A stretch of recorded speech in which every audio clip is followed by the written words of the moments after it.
Okay, great. Yeah, so just quick recap. I loaded some links at the top of the chat bar. One is data-driven approach to sales. Matt and Mark hosted Kyle Porter. There's a recap of that. Really nice kind of 12 metrics grouped by SDR, AE, and then sort of business owner or CEO.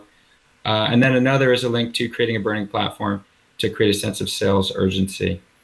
We talked a little bit about how teams can work together to sell and how to organize compensation. I think that is something that Nick, you and I need to review as we start to move forward. And then we talked about this concept of a stack because we know that the competition, your business is out there looking at how to sell better. And if you're not also looking at how to sell better and training and coaching your own team, then you put yourself at a little bit of a risk. Sure. And the big idea for me with that whole sales stack thing, the first question is, why do I want to spend the money on all the software? The second question is, does it play well together and can we get adoption from our users? But I think we have to step back and say, guys, if we want to hit the numbers that our investors want, it's not going to be easy. And we need to really increase the velocity of the amount of people that we talk to, that we touch, that we email. The logistics become so difficult to track who have I contacted, and the fact that you need to contact people 3, 4, 5, 6 times just to get the first reply makes it almost a no-brainer that you have to do some sort of semi-automation or at least have this platform in place that allows you to, and I'm going to steal Alex Turner's quote, paint by numbers, because it's just impossible to manage that with Gmail and calendars and tasks and Asana and the free stuff. And that's the beauty, is that now these tools are out there and they do make it very, how do we say, reliable, and you can create a predictable pattern so that your customers can understand what your value proposition is through a series of touches, if you will, that lets them know that you really care about what they're doing and that you have a solution to offer them. Sure. One really interesting side effect of that is the social selling component has become so important. And I think that an SDR that really does a good job should walk away from 6 to 12 months of solid SDR work with thousands of LinkedIn connections and Twitter contacts and that sort of thing. Just an amazing way to expand your network, but you gotta just dive in, and you're gonna get these replies from people that say, not interested, take me off your list, whatever. And my suggestion is reply to them with something that's very soft that says, look, I want to stay connected with you because we might do business in the future. I'm sending you a LinkedIn request, and then do it right then. What I find is people connect, and then who knows, maybe they'll want to buy that software from you later or whatever it is, but hey, you've just added to your network and potentially you could do business on something else with them in the future. Okay, so let's talk about that. Let's talk about that connection. It's my opinion that we as SDRs can all do a much better job in terms of personalizing our outreach. Because I get a lot of vendor email that's essentially the same stuff. Hey, got a minute? Thought I could help you. When's a good time? And I get that. I get it's the kind of the 2.0. But really, give me something that I don't know about you that intrigues me. Open my curiosity. So I'm going to put out a link to a webinar that's happening today with Max Altshuler. It's a sales hacker webinar. And what he's talking about is content. That is mastering content in an outbound sequence so that you are essentially engaging your customers and differentiating yourself from others who are also engaging the same prospect. Does that make sense? Yeah, it's so important. Exactly. So let me go ahead and pull that up here because I think content plays a really strong role and it's under valued in a outbound sequence. I'm wondering if anybody else has any thoughts on that. Yeah, and guys, so anybody can go ahead and have a seat here. It would be great to get one person at a time in here, and then we can just have a little chit chat. You can jump off when you're done. Maybe somebody else will come on. So feel free. Go ahead and take a seat. I know some of you are working. Yeah, Marcel, if you have just even 5 minutes, you want to drop in and play with the blab, there should be an open seat. You should see it on the right. And if you don't, we'll invite you. I'm going to go ahead and load the Sales Hacker webinar. I just posted the link. It's happening today. It's 10 a.m. Pacific Standard Time. Even if you can't make it, if you register, you'll get the recording after it's completed. The CEO of PandaDocs, his name is Makita, I believe, will be co-presenting with Max. His name is Makita Mikado. And basically the title of the webinar is How to Close More Deals with the Right Content. So I throw that out there for you guys. Anybody that's really working on their outbound sequence and wants to look at content. Yeah. Well, you know what I'm thinking about the content is it all comes down to the reply rate. The reply rate is your metric. However, a reply could be not interested, take me off your list, get lost. So you have to look at the quality of it. But if you're not getting any replies, you got to look at the content, right? What am I doing? It's not engaging people, right? They're not even saying, leave me alone. They're just, okay, this thing sucks. I'm just going to hit archive, or I'm not going to reply. Yeah. So, as Alex Turner says, use a variety of touches. So there was an interesting article, Mark, I don't know if you saw this recently. Gosh, I forget his name. It's Richard. I'll look it up.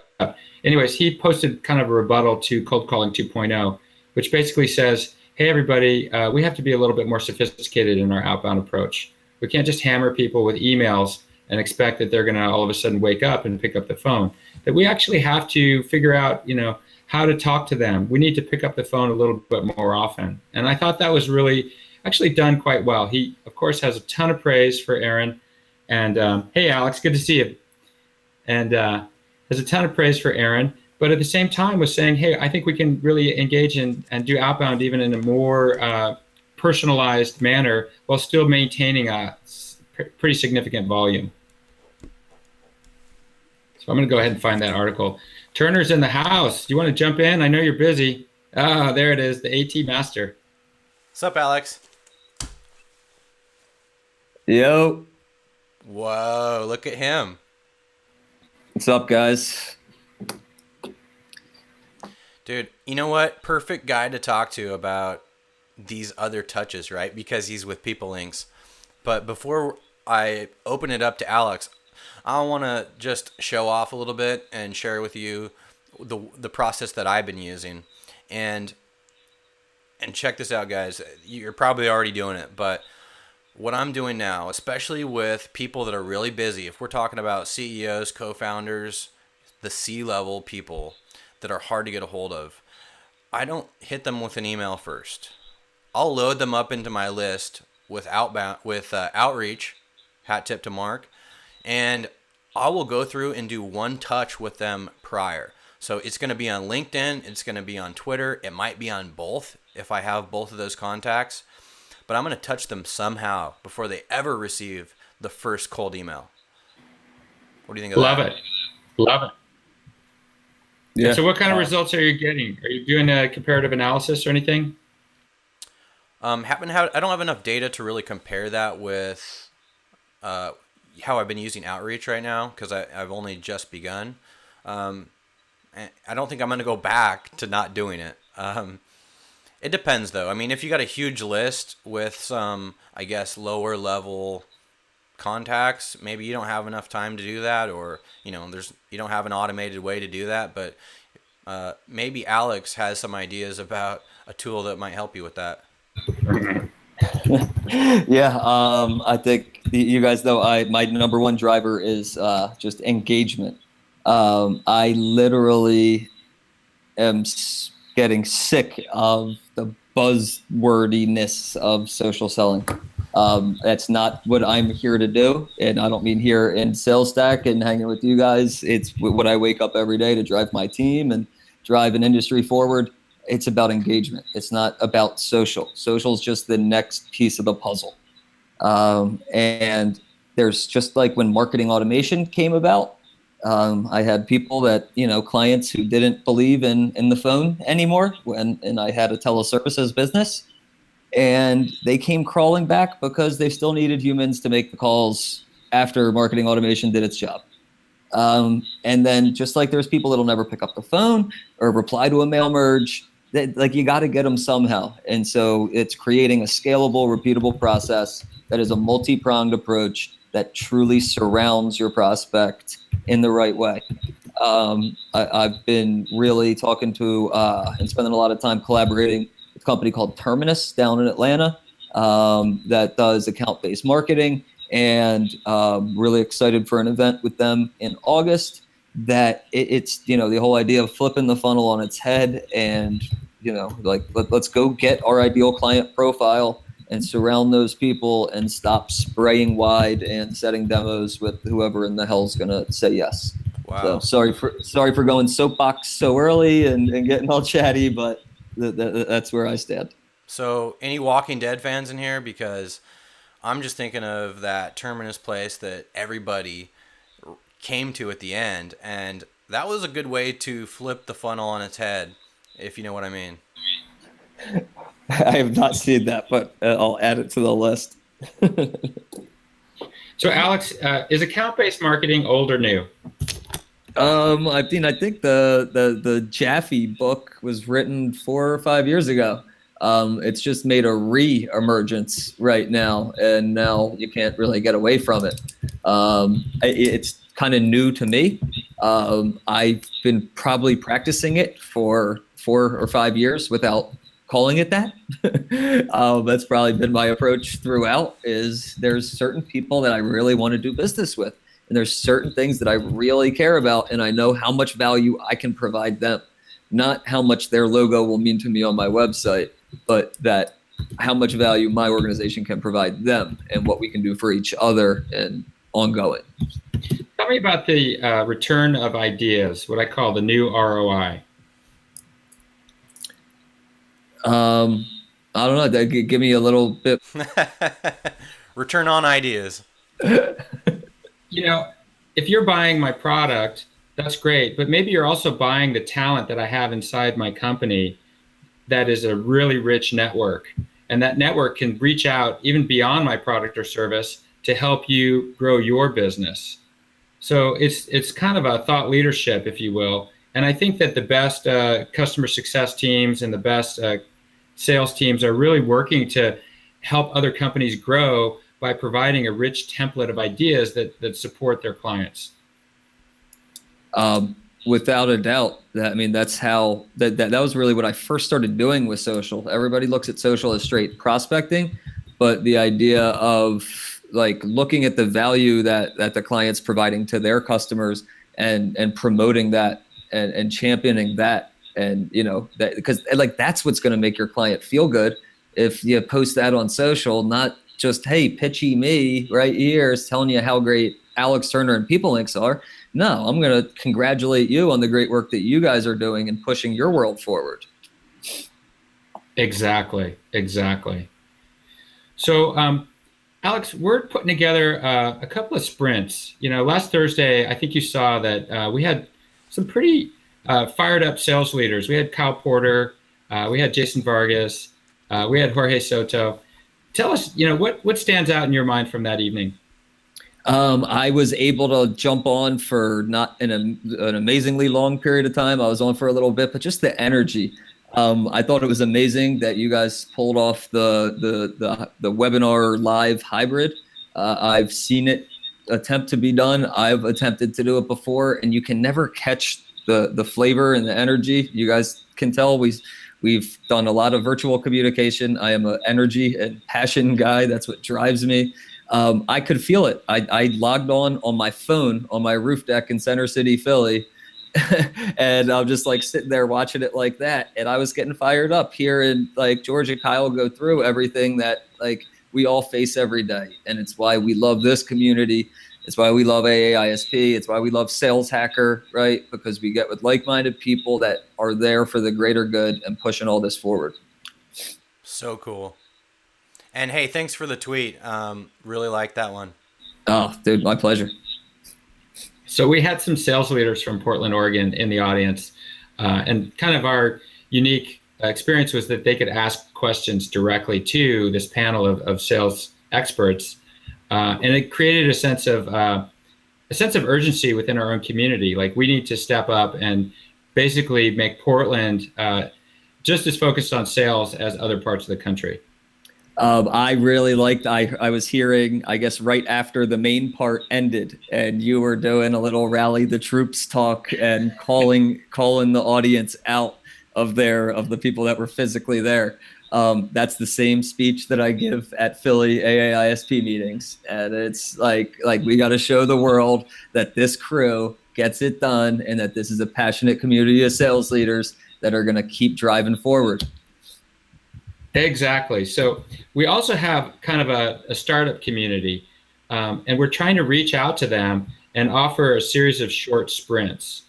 And I'd just like to get your feedback on a couple of these sprints that we're offering, just to see if the sequence kind of makes sense to you.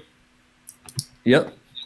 So the first sprint is like an intro. What is sales acceleration? And we'll do a kind of a short read of Sales Acceleration Formula by Roberge. Mm-hmm. The next week, we drop into identifying your ICP and really trying to figure out who that prospect is. Not, fear of missing out. We're just going to laser beam in and target. We'll build like a list of 100 people. That'll be the third week, is this list building process. And maybe you can weigh in a little bit, because what I'm finding is that larger companies are essentially outsourcing their SDR or some of the list building process. So, maybe going to Inside View and getting their leads from there. What do you recommend? What's your experience in terms of the best ROI for, say, a small or mid-sized company to generate new leads? So I've seen two sides of the coin. First, I love that 3-week setup. It's what you're setting up sprint-wise. It's for a company that is, especially if it's like a technical founder that's going to be new to going to market, or even a non-technical founder that hasn't built a team yet. You guys are setting up a building block there to get them set up for success from the get-go, as opposed to chasing false hope and out in the market. So awesome. I really like what you guys are doing with the sprints. From a data perspective, building lists, once you have your ICP, the world has changed drastically in the past 3 years. And when I first started my career and I was kind of building up, and when Saravallo and I and Pete were all building NetTel partners, it was a lot of junk crap data vendors out there. And I found that I'd be better off giving my team of highly trained outbound, BDR roles the coldest Hoover's list, where I at least knew that the information was accurate, but there was no direct dials and there's no nothing else, and let them call through that with, kind of proper technique to update the list and scrub it and get it going and get it moving. Now we use Zoom Info internally for, direct dials and that side of it. We use Ringlead for kind of gathering the data that's out there. These things are great and so much better than what I had grown accustomed to when I was first really scaling a large scale outbound team. And so now that I'm, back to building a new sales team and pushing forward with PeopleLinx, it's so refreshing to see how much better like all of it is out there. The vendors go on for days that are actually doing good work in the data space now. And I could not say that 5 years ago. I was in the data space 5 years ago, and I know how bad it was.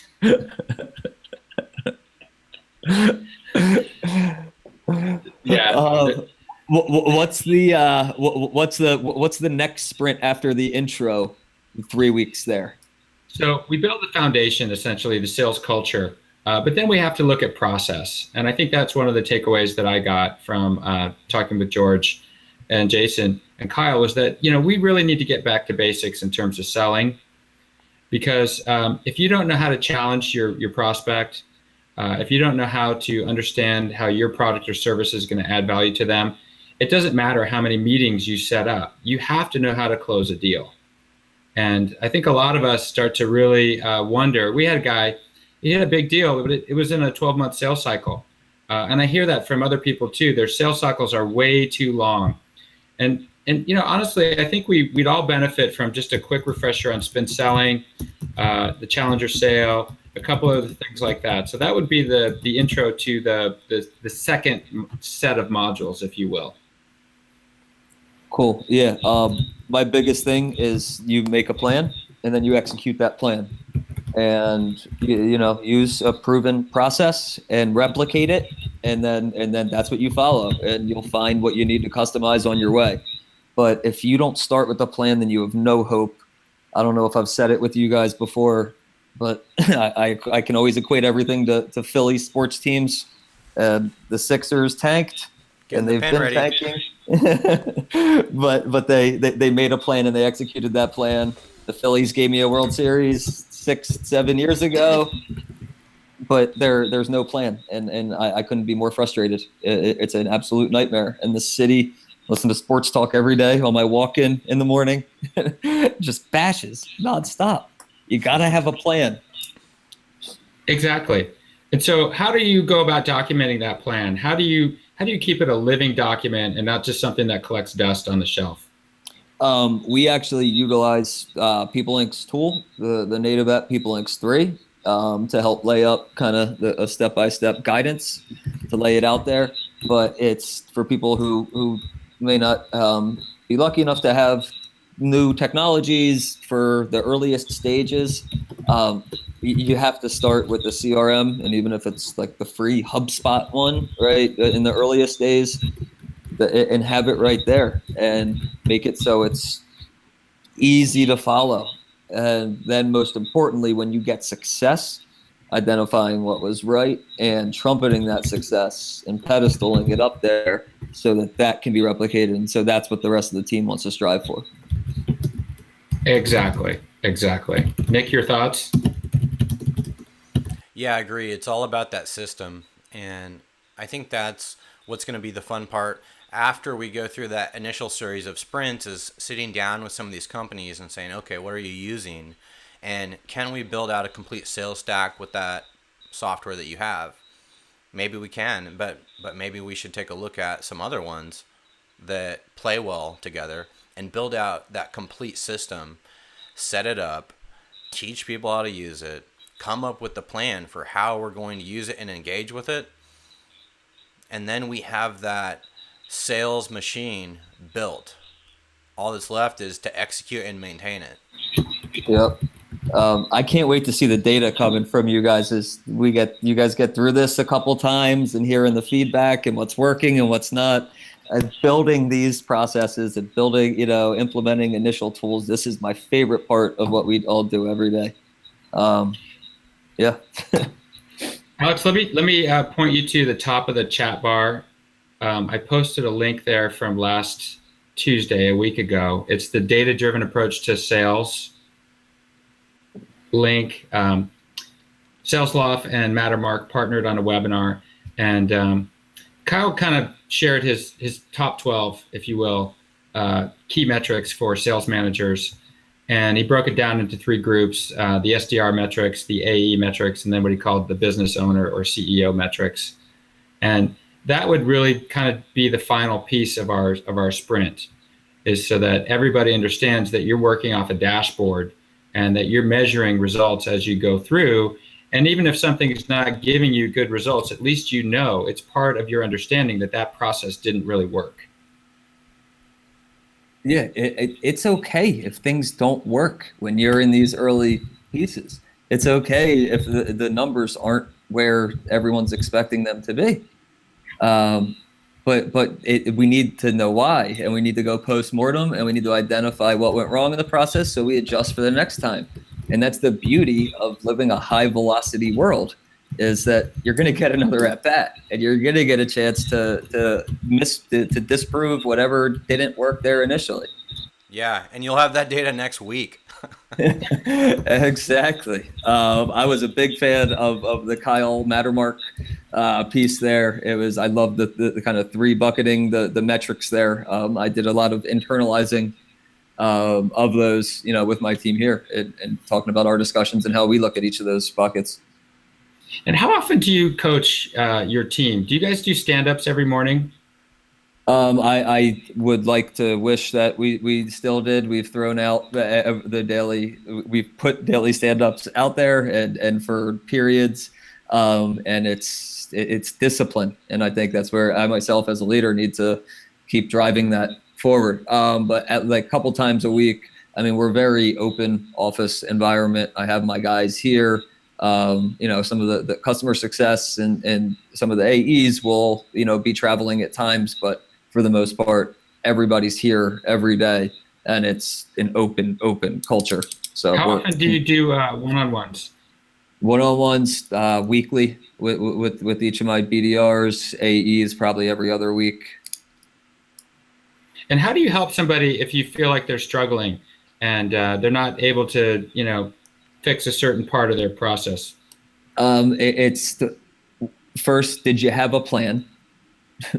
Right? Like when you woke up Monday morning, or when you woke up at the start of that month, did you have a plan? If you did have a plan and it didn't yield the results you want, did you execute that plan the way that you would set out? And then looking at it like that, I'm not gonna like rant and rave and wave my arms about like that end result number. I want to look at what got us to that end result number. Yeah. For my top performers, for the people that like consistently do it day in and day out, and I know are getting it done, if I say it's like a post trade show 7-7 type, reach out methodology, they can do those 7 touches however they want, but I need to know that they're doing 7 in 7 days, or whatever we say is the set number. But that's where, when people aren't performing and when you're doing those reviews, that's when you lay out maybe a more specific 7 steps and make it paint by numbers for them. Alex, I got a question for you that's a little bit deeper on that. How do you decide how much responsibility to give your SDRs or your BDRs in your list building and your strategy for the reach out and the cadence and those touch points? It's kind of based on seniority. I wish it was a little more black and white. It's kind of a lot of gray area. I have like 2 guys that one's young and he's been with the company for a good little bit. It's the 2 ends of the spectrum of like my 2 top guys. Young, but it lives and breathes PeopleLinx every day. It's like his DNA. He knows exactly what we need. Another that has been with me for the better part of a decade over multiple companies. I call him the best cold caller in the history of the world. I'm not going to say his name right now because others might try to poach him. It's not going to happen. But it's with them. I don't need to make it that pay by numbers. I trust that they're doing what they need to do every day because they hold themselves to such a high standard. And then that's where, just like I don't want to wave and rant about that end number. I want to talk about what got us there. Now let's talk about what got that person here. And you look back at hiring and the type of people that you're bringing on and the initial training, and that gives you the type of people. Now, when we scale up to, like let's say that I have a 50, 80, 100 person team, that's where the current way of doing it will break. They say what you do for 1 breaks at 10, what you do for 10 breaks at 100, keep going down the line. That's where what I'm doing right now will not cut it in super scale time.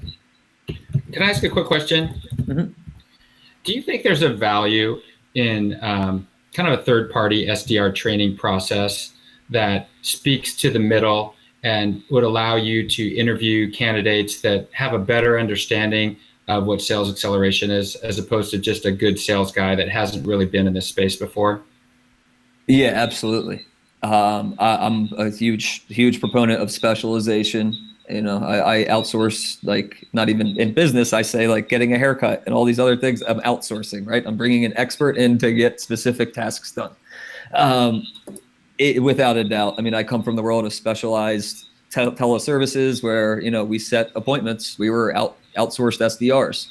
And then I came to build a team internally for PeopleLinx to do that. So I couldn't agree more. And I don't know if that's the direction you guys are going, but there's like Memory Blue is one that's jumping out at me, where it's like an appointment setting type company like that, and then they do placement into their clients. So they're like part recruiter, part like outsourced. Met those guys in Chicago a couple months ago, and I don't know. I don't want to just start plugging people, but no one's better than Steve Richard or Trish Bertuzzi in my mind, and their firms, Foresight and Birch Group, for the training of BDR SDR teams. Fantastic.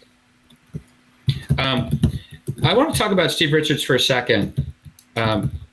Nick and I were talking with Mark over at Outreach earlier about Steve's critique on Friday of the Cold Calling 2.0. Did you catch that? I did not. Steve is a good friend of mine. There's very few bigger fans out there of Steve. No, I think he's got a ton of respect, and I actually respect what he wrote. If you scroll up, you'll see it. The Aaron Ross, his it's not fit for everybody. I thought it was great. Because it's, for us, we're a little bit too evangelical for the spray and prayness of that exact model.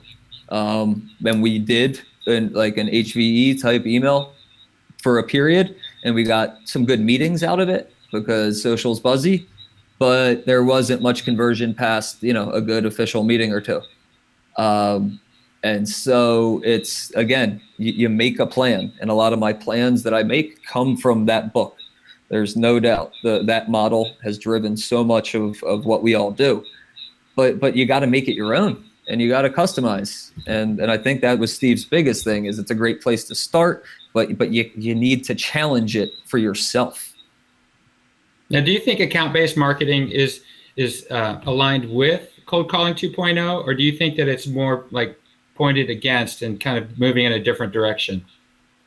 I mean, I don't know. I don't want to group into Cold Calling 2.0, this, that. I mean, I think account-based marketing and outbound calling can work friggin' awesome together.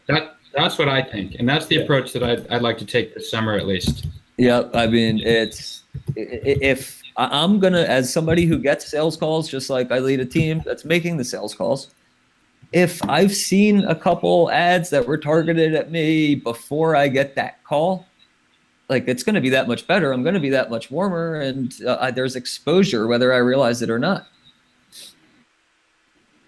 Alex, with your new cadence in terms of outreach.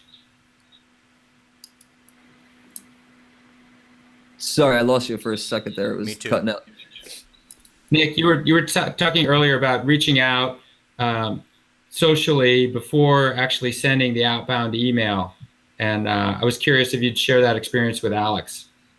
Sure, and it's the same thing as retargeting and account-based marketing, that sort of thing, where, and just like Alex mentioned, if they've seen you before, whether or not they realize it, it could be totally subconscious, they're that much more open to that conversation or accepting to the email. So depending on how you catch me, it could be the same. You could send me the same cold email from the same person, and depending on my mood, I could reply like, get lost, or, take me off your list, or it could be like, yeah, let's connect. Here's a link to my calendar. I mean, it really depends. But if I've seen that before, maybe you showed me an ad on Facebook and I seen that, I would say, okay, yeah, I've seen this PeopleLinx thing showing up in my feed. Maybe I'll take an extra moment and give that an opportunity. Yeah, absolutely. Sorry, getting peppered with some birthday texts here. Wait a minute. You need some birthday love? No, I wasn't even trying to plug that there. Just like my phone's going nuts here, sitting on my chair. Yeah, the big 33 today. Wow. Very cool. Yeah, not as excited as I once was. So I'll actually answer your question now, Chris. One way that you can do that with outreach, and probably PeopleLinx has a better way to do it because it's set up for it, but outreach uses both emails and phone calls as triggers, so to speak, or events, activities. And you can actually set it up so that the very first thing that you have to do is call somebody, and that the email cadence does not kick off until that call happens and you say, I did that call. So one thing you could do is build your list of, 200, 300, 100, put that into the pipe, and then go through and touch them all on social once, whether it's Twitter or LinkedIn, and then mark those as I called them. Okay, maybe it's not a call, but it's a touch, right? And then that's going to trigger the email automation sequence. So that's one way to sort of hack that. Yeah, I like that. Yeah. Now it means you got to stay on top of it, right? Because you could build that list and then get sidetracked, and that sucker's going to sit in the can for a week or something because you didn't go touch those people and then mark them as I'm ready to go. So you got to be diligent on that process, right? Does Outreach allow you to edit your outbound email sequence to throw a little customization in there if you wanted to? Sure. Yeah, you can just do a one-off edit for people. And then the other thing that you could do, like on most, is have custom fields where you could do some research ahead of time and stick in an intro block or something like that that's a little more personalized in addition to your whole message. So, Alex, we'd like to set up a demo to learn a little bit more about PeopleLinx. We've been on a demo tear lately. So we looked at a couple of outbound solutions, and I'm just curious, how does PeopleLinx pair with some of these outbound solutions? Is it right on top of or next to? Pretty much next to, like it's going to integrate into your Salesforce workflow of how you progress an opportunity or, manage your account, but not into the other acceleration tools like an Outreach or Yesware or Talent or Cadence or, whatever. Yeah, so I think it'll actually help a lot for me to I can't believe we've been going this long and got this type of relationship without me showing you guys the product firsthand. I'm actually glad we were able to start the way we did. But yeah, let's make that happen. So yeah, there's a lot of ways to get folks focused. And I think what you said earlier is you get a plan, you execute, and then you measure. And it's about getting that momentum, that rhythm. Alex, what's the best way to get on your calendar? I will shoot you guys a link. I actually set up the Sun Sama thing after I think my first back and forth with Nick a month or two ago there. I'll shoot you guys something over when we wrap up here. That sounds great. And is there some other way that folks who might be in the audience might be able to contact you, like a Twitter name or even an email? See, I love how you always prompt me to give up the goods. At Alex Turner. Yes. A Turner at PeopleLinx.com. Best ways to get me, go to my LinkedIn profile, Alex Turner. I think that Mark from Outreach jumped off. He knows the W very well. But yeah, definitely. I mean, I love hearing from people. I've heard from people coming out of our other conversations we've had here. And so it's nothing but good stuff. Cool. And just a reminder to the audience, I see that people are starting to fall off now.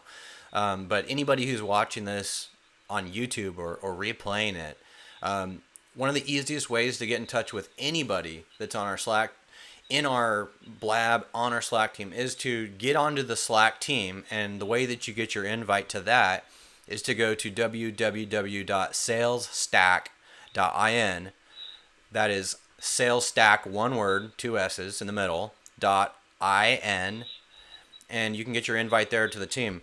Once you're on there, you can chat with these people. But as Alex just mentioned, Sunsama is one calendaring system, and we actually have a community set up on Sunsama. So anybody in the SalesStack team can get special access to each of these persons' times. And that makes it very easy to book a call with Alex or Chris or me or whoever you need to talk to. Amen.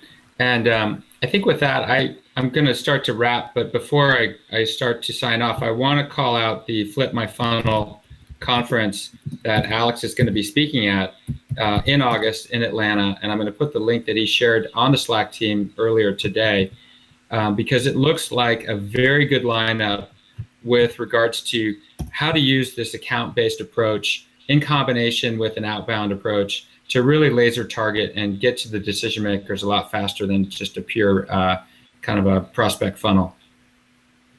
Yeah, I was super pumped. So I think we can get Terminus engaged in the SalesStack crew. Tony Bennett was one of the top account executives with SalesLoft. She left there to be the head of sales for Terminus. Terminus was founded by Chief Marketing Officer, was the head of marketing for Pardot when they got bought by Salesforce.